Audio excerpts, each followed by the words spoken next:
Hey everyone, we are here to give our review and thoughts on Star Trek Into Darkness. We just got back from seeing it. I know everyone else has done a big, massive video on these. It's like 10 days after it's been released, but I don't care. I liked it. I want to talk about it. I liked it too, but there was one part we did agree on, which we'll mention in a few minutes. Yeah, exactly. There's one part that kind of irks me about it, and this goes directly to J.J. Abrams. But yeah, movie overall, really enjoyed it. And a homage to many things. Oh yeah, there's plenty of homages in there. Definitely, first warning, spoilerific, because I'm pretty much going to tell you the whole movie anyway. So if you haven't seen it, go watch it. Come back and watch the video. Spoilers. So yeah, so we're gonna. The first little bit is they're just doing a mission on a planet that is filled with God, I'm trying to remember everything here. They never actually outright say. These albino, black-eyed people. They didn't actually say what race it was, but their trees and grass was all like origami red with with birch trees. You've seen it play in the trailers. Kirk and McCoy running through. Basically, now, okay. Actually, before I even continue, to everyone who's seen this movie, non-Star Trek fans or Trekkies or whatever, like, if you think that this movie is not for Trekkies, there's not enough in here for Trekkies, you are dead fucking wrong, okay? I would agree with that. Yeah, there's tons of stuff in here that it goes into the heart of Star Trek. Yes, it is a little action heavy, but that's for the non-Trekkie to get involved in this. I mean, it's there's plenty. for the non-Trekkies to become Trekkies. Exactly. There's plenty of things in here that are, in essence, part of Star Trek. Like the first opening bit. They're on this planet of primitives. That's the word I was trying to get out. They're primitives. They're essentially, right before they, one person he'll say it later. They explain the Prime Directive as they go. This is, in essence, what the Prime Directive is all about. You do not involve yourself in the natural evolution of a species, nor do you expose yourself, because they're just going to show this. There's been plenty of Trek episodes about this across every single series. I don't know how well with the original series, because I haven't watched a whole lot of the original series. I'm just mainly the guy who's been growing up on Next Generation, DS9, Voyager, and Enterprise. And I grew up on the reruns of the original series. Yeah, she would know more about it than I would. But yeah, it's apparently there's this volcano on the planet that's going to erupt and wipe out the entire race, which. With both people and with the Prime Directive, it's kind of like natural selection. It's Darwinism. So they have to they put Spock in this volcano to detonate some type of to detonate something that will stop the volcano from erupting, thus saving the species and going through their normal evolution.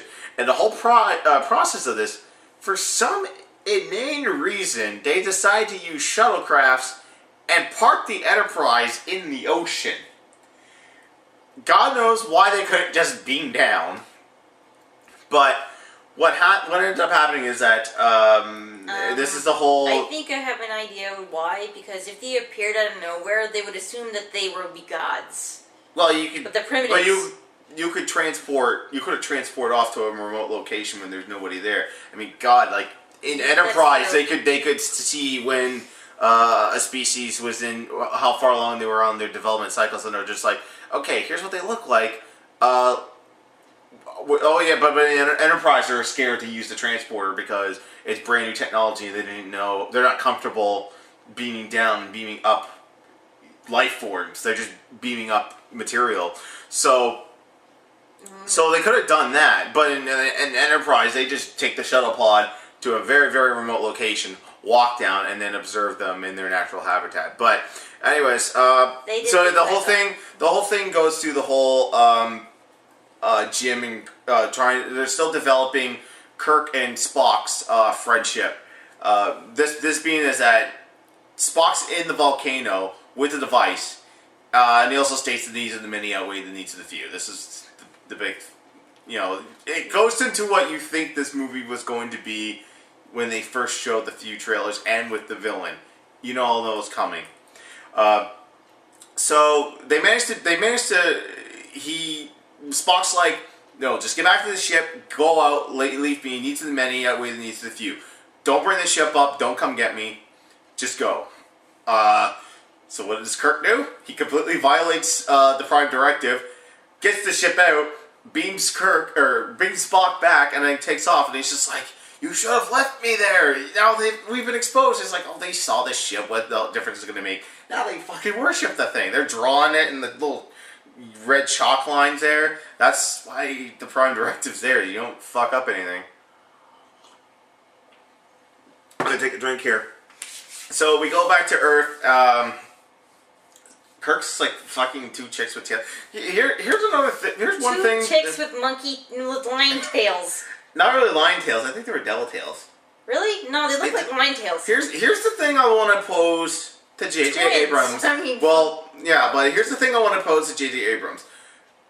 Okay, you give us the races that we know for Star Trek. We've got humans. We've got Vulcans. We've got Klingons and Romulans. And in this movie, and there's an off comment about a Gorn. And the Gorn are the enemies of the video game. If and you there play was that. a new species on the ship that looked and it sounded like a Borg. Oh, that guy. Yeah. But here's the thing. He's creating species, like alien races, and he's not giving them any names. Like, there's this dude on the bridge who has like a induction port or something in his head. He talks with a robotic voice. There's like several a Borg. different alien. Well, not really a Borg. I mean, they're vaguely known about the Borg because of that. A Voyager. No. There's an Enterprise episode that is directly in correlation with First Contact. I will show you it sometime. I will say though that episode being in there for the sake of we need at least one episode in this series with the Borg.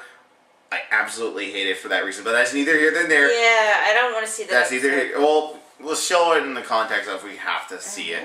Anyways, back on track. Back to the movie. Not back to the movie. Back to my point about Abrams keeps making up these species but not giving them names.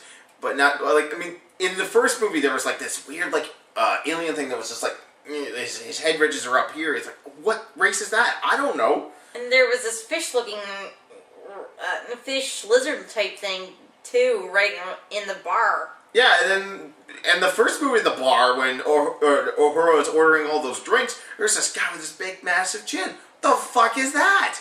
Like Ron Perlman bigger. Yeah, I think that may have been Ron Perlman. Some of the.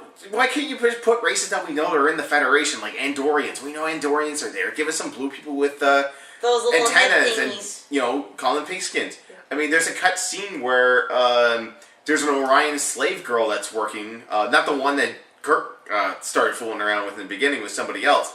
I got more to talk about those deleted scenes because it's leading into our conversation of what's happened at the midway point. But okay, so we're going back on track. My tirade about made-up alien races in this new universe is over. Yeah. So Pike comes in, demotes Kirk, and takes away the Enterprise because he violated the Prime Directive.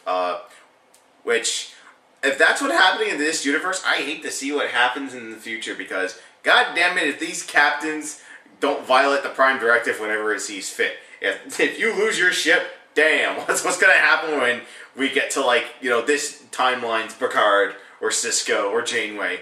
Well, it's not really going to happen with Janeway because fucker's not going to go to the Delta Quadrant. Tuvok's dead. The Vulcan is destroyed. Tuvok hadn't been born yet. Well, actually, no, maybe he was. It's because he's in correlation. He serves on Sulu's ship, but other than that... We'll find out eventually, sweetheart. Eventually. So, yeah, Kirk loses the ship. But then it turns out he gets the ship back because Starfleet gives the Enterprise back to Pike, and Pike makes him first officer again. And when we see this, we see... I don't know who this guy is because he doesn't have any dialogue at all. No dialogue at all. I think he maybe says 2 words. And he's got a dying daughter. And he goes...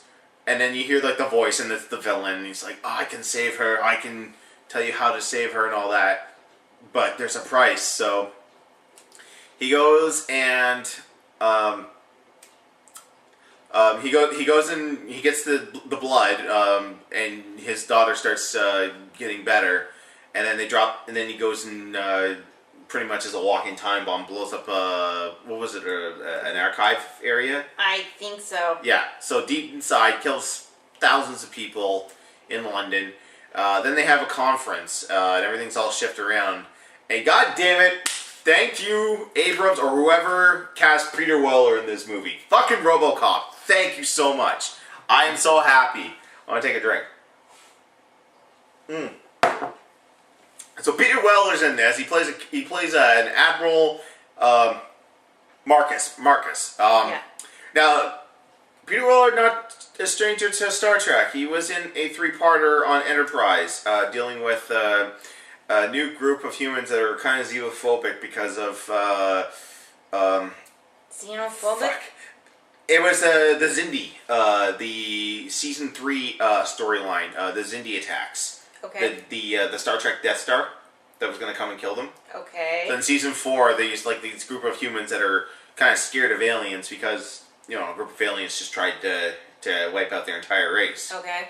So there's no stranger to Star Trek, so I was happy to see him in this movie.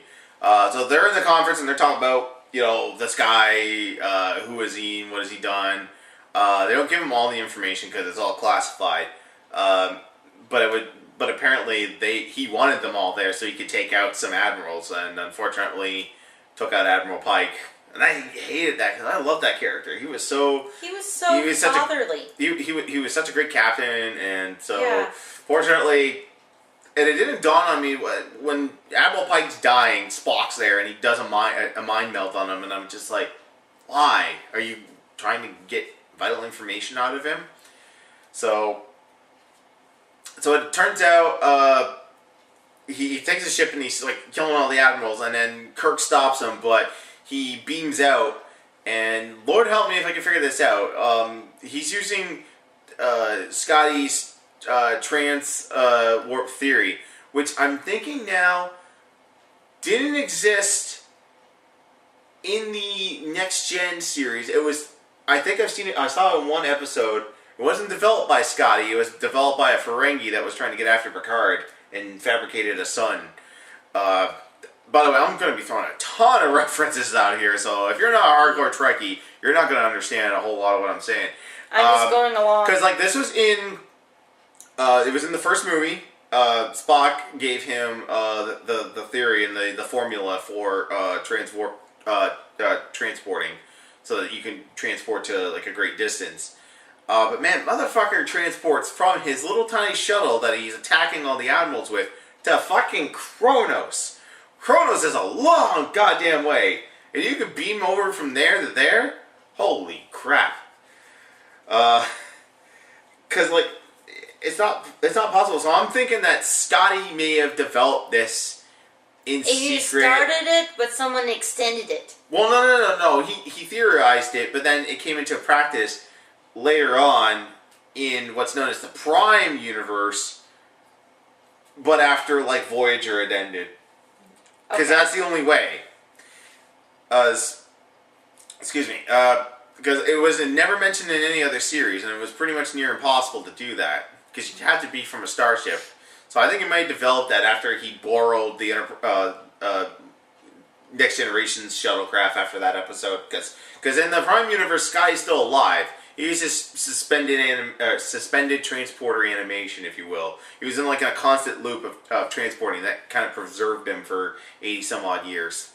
So maybe he flew back and he's just like, oh, I've got this idea for teleporting. You might want to try it. It's like, Mr. Scott. It's like, oh, come on, let me try it. What's the harm? So I guess that's where it may have came from. So Admiral Marcus gets Kirk and Spock together. He gives them back the Enterprise. And here's a nice little nod that I pointed out to Melanie. That I didn't catch on quickly. Abrams still acknowledges the Prime Universe as well as the past history. Because on Admiral Marcus's desk are model ships from the evolution of space travel to where they are right now. They have, the space rockets. I think they had Sputnik on there. I'm not sure. I think I'll have to rewind it when I get the Blu-ray eventually to see. But they go up to that. They go up to the shuttle, the space shuttle. Then they go to I don't know what was that. I think there was another one that they tried, but in their universe, like it's like a prototype shuttle. Wasn't the First Contact one there? Yeah, it was after that. Then you had Zefram Cochrane's ship, the Phoenix, the first warp-capable one. Then you had the prototypes for the Warp 5 engine. And then you had, and I pointed that out to you because I saw it right away, they had the NX-01 Enterprise, the Jonathan Archer ship. I kind of missed that. I was looking and then at after that, else. after Archer's ship, then it kind of devolves into, or evolves into, I should say, the Abrams universe. So you saw the Calvin, which was the ship that George Kirk and I don't remember the captain's name, but he was the villain. He was one of the villains in Iron Man. Oh dear, I'm gonna have to look. Which I find funny is think about this. If you go back and watch Star Trek and you watch the first 5 minutes, the terrorist leader, or one of the terrorist leaders in Iron Man, is the captain of this ship, and his first officer is Thor. It is him. And then Kirk's bored by the Once Upon a Time chick and the girl from House. Oh dear God! Talk about reversing the roles. Oh yeah, and just for the hell of it, he decided, I need another Beastie Boys song in there. So I heard Body Move and the Fat Boy Slim remix in there. Oh. I'm just like, oh my God, you're still going with this. Homages. Anyway, no, not really homages. I guess he likes the Beastie Boys. Who knew? Anyway, okay. So yeah, going back to Marcus, he gives him like these brand new photon torpedoes that can like be invisible to Klingon sensors, because they're gonna go to Kronos, the Klingon homeworld, to track down this guy. And another thing they brought up too, and I'm gonna have to go off topic again. Motherfucker brought up Section 31. And I was explaining this to her in the car. Section 31 is like a secret organization within Starfleet. They do covert operations within the best interests of Earth and eventually the Federation. Sort of like the Area 51 idea. Yeah, sort of. They only mentioned this group in DS9, and the name of the guy who led it, the name escapes me. He was the president in Iron Man 3. And he was the sheriff. If you ever watched, a lot of the people from Star Trek are going in Iron Man movies. Oh, why not? But he was. I think his name was Stryker. I want to say Stryker. That sounds like a Section 31 guy.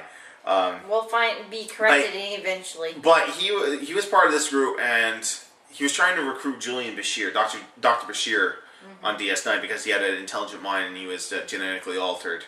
It just started like there's a whole subsection story within DS9, and then they brought it into Enterprise. They wanted to recruit Malcolm, the weapons officer on Enterprise, to Section 31, which I don't think they even named it then. But I just find it funny how he was just like, "Hey, we got Section 31 here." It's like, excuse me, what? it's like, yeah, this highly classified group. We're just gonna outright tell you about it, and yeah, here's these new photon torpedoes that Klingons won't be able to detect, developed by this group. Mm-hmm. So he's just like, unofficially, I want you to go to Kronos, get this guy, and kill the son of a bitch. And Kirk's more than happy to do it because he killed his father figure, his mentor. But when they are going to Kronos to Klingon space, he gets a change of heart because he's convinced by everyone else. It's like, no, you can't kill this guy. Just bring him in. So he's like, all right, we're going to bring him in. Superstitious about the proton torpedoes as well. Mm-hmm. And then they bring on, I can't remember her original name, or her fake name. They bring this girl sneaks on. This Australian or British girl, I don't know, the accent. Australian and British accents are very, very similar.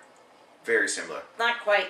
It's very similar. Anyway, And that kind of this kind of irks me as well too because of the character. And I had to explain to you, and even like the usher explained it to you too. I didn't remember. But I remembered after I mentioned it, right?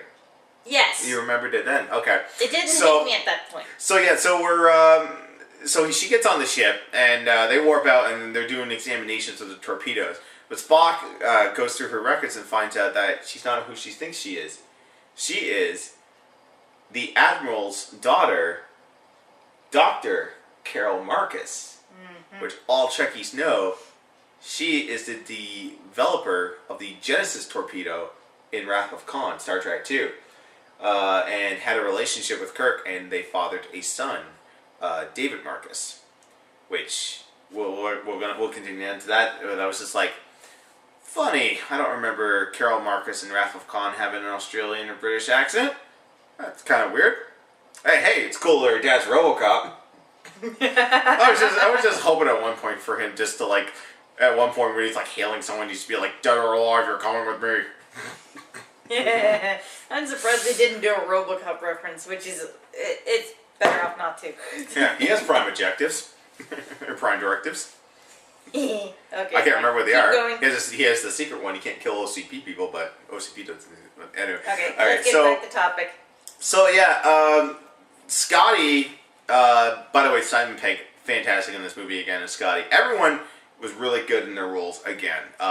They weren't. They're kind of making these roles their own now. I mean, Carl Urban is still doing like a really good DeForest Kelly, really nailing He's Bones. always done a really good DeForest Kelly. Yeah, exactly. You almost think he is the guy all of a sudden. Well, the thing with the original movie is that if the cast member was still alive, they had access to them to like kind of get the mannerisms and everything. I mean, it's easy for Leonard Nimoy because he was gassed. And the girl who was her was handpicked by the girl, the woman herself. Nichelle Nichols. Oh yeah. Nichelle Nichols handpicked her. And like Chris Pine got William Shatner. Unfortunately, you couldn't get Jimmy Doohan because he passed on. I found that Chris Pine's portrayal was a lot better. Yeah. This time because it wasn't a little bit too sporadic. Yeah. So back to Scott. He's got a moral objection with these torpedoes, and he won't scan it. And Kirk's still kind of on this little bloodlust to get his name's Blood rage. Well, I guess his name's John Harrison to get this guy and bring him to justice, or not to justice, to fucking murder him with torpedoes, right? This guy's just like, no, I can't do this. I resign. So him and the little midget guy, I really little like that. midgets. Yeah, they take off. They leave the Enterprise. They go back on to Earth.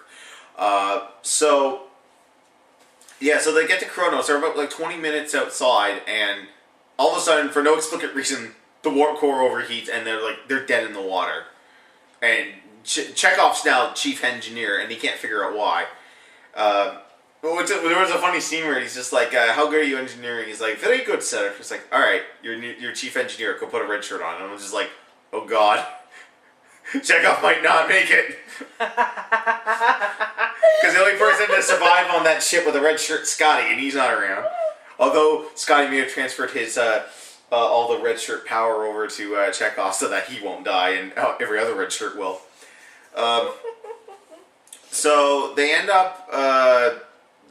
So they're outside of Kronos. So they end up taking like a shuttle that they confiscated from another mission, which is good. Starfleet should keep that in mind.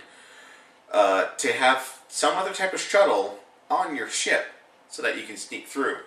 I mean, Voyager kept fucking Neelix's ship every time they needed to sneak by somewhere they used it. I think they only used it 3 times in like 180 episodes, but whatever.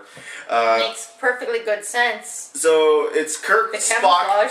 It's Kirk, Spock, and Uhura, and 2 red shirts who I don't think die. I think they make it out of there. I didn't see because the next scene gets kind of chaotic. I don't remember seeing them getting off. I don't. Oh, then maybe they didn't. So like I said, we don't know. Watch it again. So they're flying through Kronos, and then oh god, I gotta say, whoever designed those Klingon fighters, it's horrible.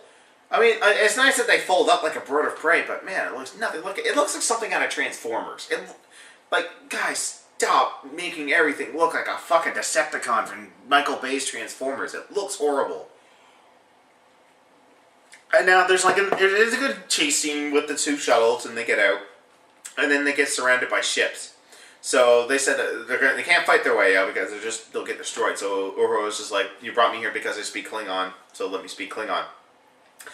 But someone, I think, old or Prime Spock living on New Vulcan might want to tell Uhura, just in case, keep that Klingon fresh because come Star Trek 6 when you're about 50, 60 years old, you're going to forget it. You're going to need like 3 books to get past a stupid outpost. That was a good scene in 6. Huh? Have you ever seen 6? I don't remember, honey. Okay. You'd have to watch them over again. Yeah, we'll have to watch them again. So she gets out, and here's the problem I have with Abrams and the Klingons. Correction, We have a problem with Klingons. Mostly me. Now, here's the thing, and we got to go back to the first Abrams, the reboot of Star Trek. Klingons were always meant to have a bigger role in that movie. In the first scene where everyone on the Kelvin gets away, and the ship kind of just drifts off, it didn't bother anyone. I don't think that's a giant plot hole too in the movie, that Nero and this Romulan freighter, which is far more advanced than anything else that Starfleet has in this timeline, is able to just hide out for 25 years until Spock's little Star Wars ship comes through. I'm sorry, why did Vulcan design that ship to be like a Star Wars ship? Anyway, so what happens on all these deleted scenes, there's like a whole like sub-story in Star Trek, the 09 reboot that's completely cut out. Instead of just flying off and then we had the logo and the triumphant new theme song, Nero's ship actually gets captured by Klingons. Like a bunch of battle cruisers decloak. How, and it's not explained.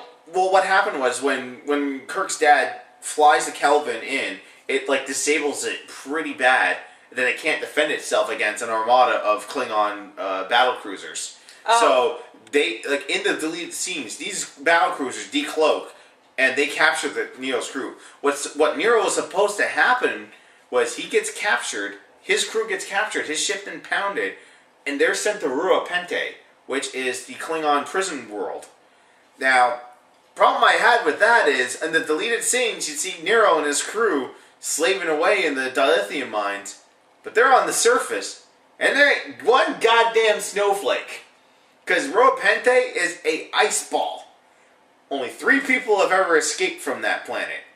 Jonathan Archer, James Kirk, and Dr. McCoy. So there's nothing on there. And in Abrams' universe, to get around the fact that in this point in Star Trek, I thought for some reason I was say Star Wars. Anyway, it's late. We got to finish this up really quickly because we got to get up early in the morning. Anyways, in Abrams, in the Star Trek universe, in this point in time, Klingons do not have cranial ridges. The reason that being is that in the original series they didn't have it because it was too much makeup work to give them cranial ridges. But I don't even think Gene Roddenberry had that in mind. I think that may have came when Star Trek: The Motion Picture when they got them back. But in Enterprise they had cranial ridges. But near the end, there's a section where of genetically engineered humans from the eugenics wars went loose and took out a bunch of Klingons. Hearing this, the Klingon Empire wants this genetic engineering too. So they want super Klingons essentially. But what that ended up doing was creating a virus that was going to kill off the Klingon race. So with Phlox and Archer, we're able to make a vaccine that would cure the Klingons, but they would take away the cranial ridges. And the guy even said, I better work on something like cranial reconstructive surgery. Might take me a century or 2 to get it right. Leading into Star Trek: The Motion Picture, and then everything else after that, Klingons got cranial ridges. So to get around this, fucking Abrams gives them helmets with cranial ridges on them. These are all in deleted scenes of Star Trek. If you got the DVD or Blu-ray, go check them out. There's a few scenes with them in there. So here's the thing: we got Klingons now in this movie.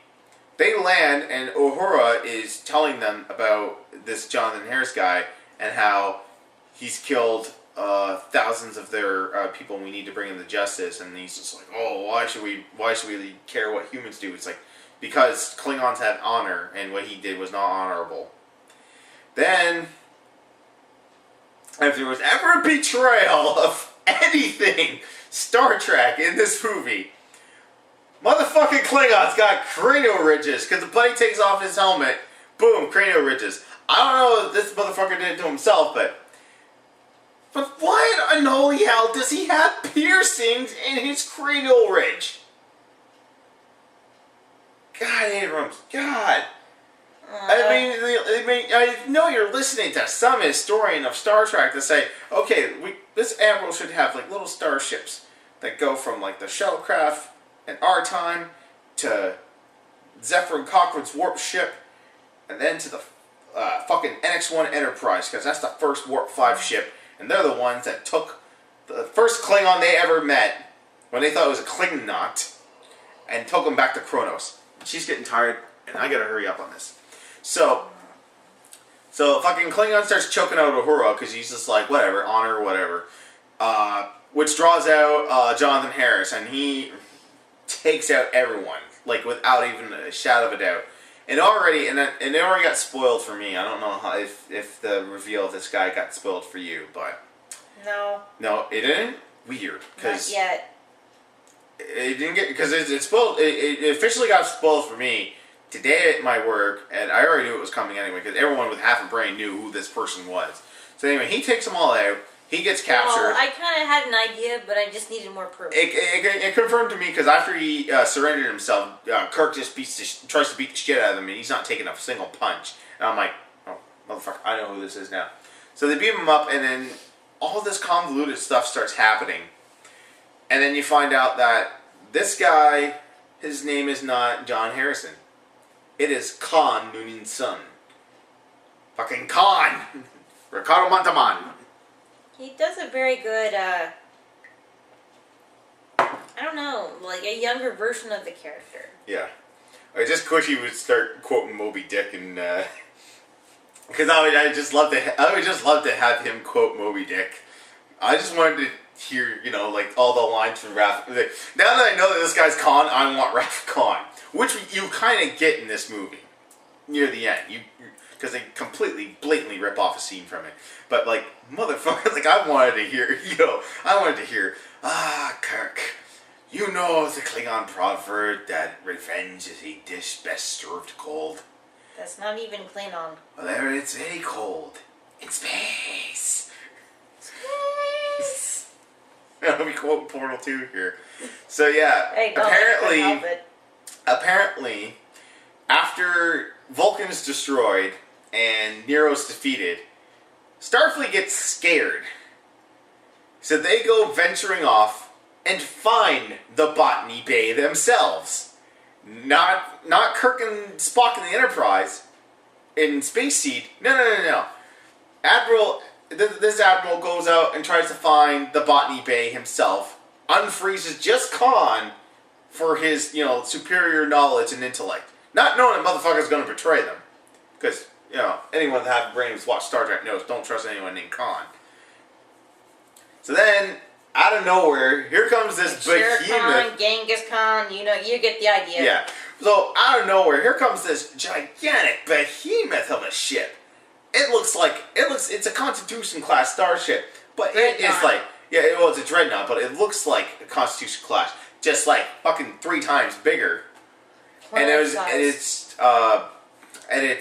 just built for combat. So he's like teaching them how to make shit stronger for anything else. Like, basically, one of the main premises of this movie is that because of what happened in the previous movie, that fucking Vulcan gets destroyed, Earth nearly gets destroyed, thanks to these Romulans from the future, thanks to the rift that happened.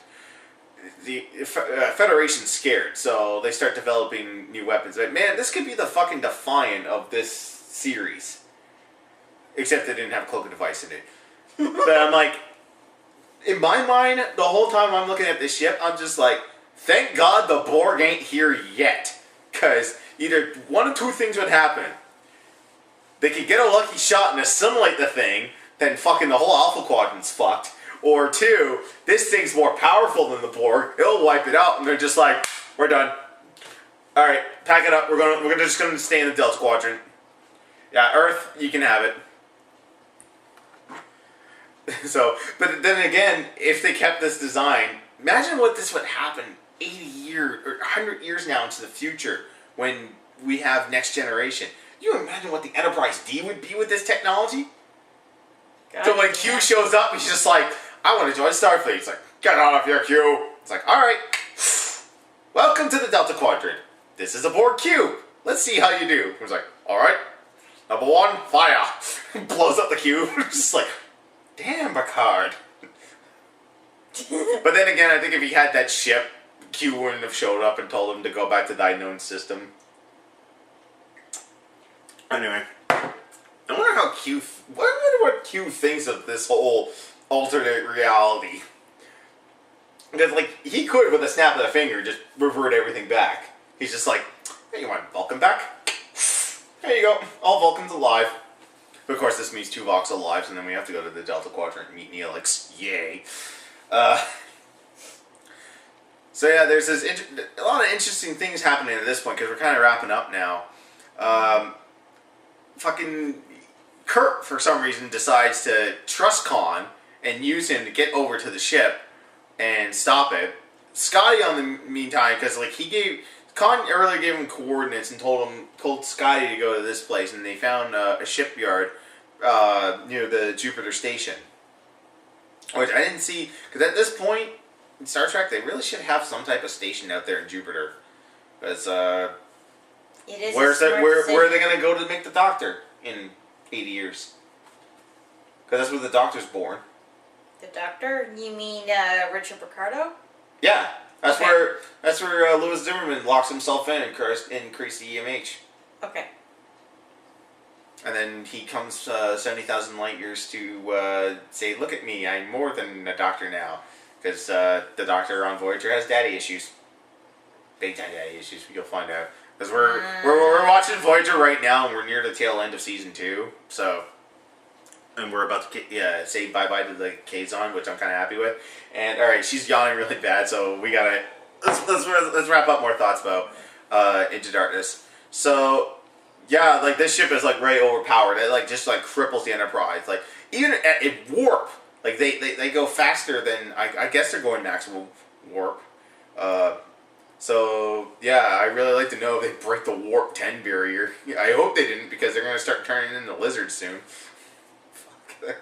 You saw that episode? Yeah. Yeah. They turn into something like a salamanders. Yeah. Everyone's all mad. It's like, I don't want humans to evolve in that. It's like, well, you're really not the one to say what humans are going to evolve into. Anyways, I keep trying to wrap this up, and I keep bringing up other trick stuff. So they get on the ship to try and take it out. Kirk knows that Khan's going to betray him, so he tells Scotty, he's like, all right, you take a shot. You find a shot, you take it. Just knock the fucker out and make sure he stays down. So they get on.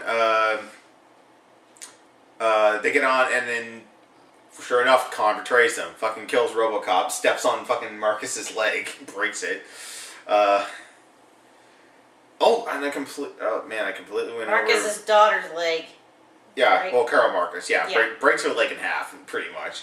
And I completely went over the other thing. The photon torpedoes, it was to be a complete betrayal. It was going to launch 72 of those things. Those are the rest of the Botany Bay crew. So, yeah, that was interesting. So he's like, so they did this little exchange where Khan's like, all right, I want my crew. I'll give you Kirk, Scotty, and Carol Marcus back. And then you give me the missiles. Prior to this, though, fucking this universe's Spock decides, hey, I'm going to call New Vulcan, and I'm going to ask Prime Spock, hey, can you break the temporal prime directive and tell us about, did you ever meet anyone named Khan? And he's just like, I have taken a vow never to tell you anything about the future. Your destiny is your own. However, you should know about Khan. He's a bad motherfucker. Kill him the second you get a chance. And he's like, did you defeat Khan? He's like, yes, but at a great loss. I don't think he told him that it was at his loss, but... And that was the thing, too, like, it was a few months ago, but there was, like, this Twitter thing going on Spoonie's channel, where he was like, hashtagging, Way's reboot is fucked, or Way's reboot is better, and he was just, like, quoting all this stuff that Spock is, like, forbidden to say, so basically Prime Directive stuff. It's just like, hey, you see the Botany Bay turnaround. You might want to develop weapons because of the Borg. Yeah, I know, I'm rambling, I just have so much to say about it. And the battery's getting low. Oh, God. And the battery on your camera's getting low. That's fine. Alright, so, yeah, the big old switcheroo actually is a double betrayal because Spock takes all of the bodies out and detonates the torpedoes in the ship. Then we get this big long chase scene where all the power goes off in the ship and it starts descending into Earth. And I thought they were pretty far away, so I don't know how the gravitational pull of the Earth pulls down the Enterprise. Anyway. They'd have to be pretty close. Man, in a twist of fate, and a complete rip-off of Star Trek 2, instead of Spock going into the radiated level to repower the ship, it's Kirk that goes in. And instead of doing the whole, oh, I gotta just put my hands on this blue shit and bam, we got main power back, he like fucking kicks it, and and puts it back, and then they're saved. So Spock has to run down instead of Kirk running down, and they do the whole ship out of danger. But Jim kind of does it a little differently. You know, Spock does the whole, it's like, it's not grave admiral, it's logical. Needs an many, and you know that classic scene. But he did the whole like I'm scared. But you know why I saved you in that volcano? Because you were my friend. And then Kirk passed away. I wanted him to say live long and prosper. That didn't happen. But then looking Zachary Quinto just gets all his rage up, and then he does the whole Khan. I wanted a double take on that because I wanted Khan. As you went out of the Enterprise, God! So, fucking Khan is still alive, sets a collision course with this giant ship, and that's the thing you see in the trailer. Right at headquarters. Right at Starfleet headquarters. So then they have this chase scene, and everyone's grieving over the body of Kirk. And then they realize they have a sample of Khan's blood. For some reason, McCoy puts it in a goddamn triple. Which is a bad idea. And at first, when they were talking about their master plan to take down the giant ship, I thought they were going to use triples. I thought they were going to beam a bunch of... I thought McCoy's going to bring this triple back to life, beam it into engineering, into the warp core, it's going to fuck everything up, and that will take down the ship. That would have been like incredibly silly. That is funny and cute at the same time. Well, fucking triples, man. They fuck shit up. They fuck shit up. So the ship crashes... Spock gets beamed down and he starts doing this chase scene. And then they realize, oh shit, Khan's blood's magical. We better not kill him. So then they can't get to Spock, and Spock's going nuts. And Uhura beams down. Yes, Uhura beams down, stuns him a bunch, and just like beats the crap out of him. And then he's like, no, we need to keep him alive. If we want to save Jim, we need to keep him alive. So Spock just knocks the guy out. Knocks him the fuck out. And then Kirk wakes up. Kirk lives. 2 weeks later. Yeah. So Kirk lives, gives a throwing speech for the dead for Starfleet, but he just tells everyone, it's like, you know what, we really don't need to be a military organization. Let's go back to what we were doing. We're explorers. So then they begin their 5-year mission. And they bring Carol Marcus along with them. I'm like, come on, we gotta make David somehow. And you gotta have a bloodlust for the Klingons somehow. But a little funny part, and we'll kind of end on that, but a funny little scene is when they're talking about disarming these torpedoes and figuring out what makes them tick, they're going to go on a remote planet to do it. The actress, the Marcus character, Carol Marcus, tells Kirk about her name, the nurse, the one that was played by Gene Roddenberry's wife on the show. Yeah. How she wasn't there. Apparently, Kirk had a fling with her, and she transferred onto another ship. So that's kind of their excuse, and I thought that was kind of a cute nod to saying like, yeah, we know this nurse isn't here. She's gone. She transferred off. So yeah, I like that. So yeah, that was Into Darkness, or Wrath of Khan 2, because this is the Wrath of Khan remake. Man, that was like the most like 1.5, like in between. This character, this guy from Sherlock as Khan was probably like the worst kept secret ever. I mean, they didn't outright say it on anything, but I mean, anyone with 2 cents could say that was Khan. But man, except for my little nitpick about the Klingons, I really like this movie. And like I said again, to everyone that said that this movie was not made for Trekkies, look really deep into this. Listen to the dialogue. Watch everything. This was for Trekkies and this was for non-Trekkies. Have a more open mind. Yeah, I don't know who said it was this. I mean, we get differing everyone's got differing opinions on everything, but I really like this. Unfortunately, we're probably not going to see another one from Abrams because I've been hearing stuff through the grapevine that CBS wanted to do a new TV series in this universe, but they wanted 25% of the earnings or something like that, and Abrams just said, fuck you, I got Star Wars, and walked out. So, hopefully we get another movie from a different director within this universe and these same characters. I would like to see something within their 5-year mission. Don't make Star Trek Trouble with Tribbles. That would just be a comedy of errors. And then you'd have to digitally insert the guys from DS9 because they're in that episode too. I was trying to think of something else that would there was like a nice nod, because there's like tons of, there's many of them. We can't say them all right now. Yeah. Oh, the other nice nod we'll end on here is that Sulu at most points is given command of the Enterprise. So this kind of plays into the whole, I'm gonna become captain someday, and I'm gonna get the Excelsior, and I'm gonna have my own missions. So got that looked forward to. Yeah. And actually, there's a cool series. We'll end on here. There's a cool series on YouTube called The New Voyages, where they're fan-made episodes continuing the original series. I watched one with George Takei in it, because there was some type of time warp thing, and him and another person, they kind of got stuck in the transporter, and they came back, and they were like George Takei's age and all that, and they had a child, but then they had to revert everything back. And then at the end, Spock releases all the pain that Sulu is feeling and all the memories of his now lost daughter. Yeah. And then and they even brought, I think it's the same actress who was his daughter in Generations for that one scene on the Enterprise B. But I'm just doing remembering Trekkie history and battery slashing. So Into Darkness, highly recommended for any Trekkie and non-Trekkie. Like, you're gonna have a good time. So we need to get to bed because we gotta work in the morning. I did a lot of rambling. I'm probably still rambling here. A lot of rambling, honey. Exactly. So take care, guys. Go see Star Trek Into Darkness. It's great.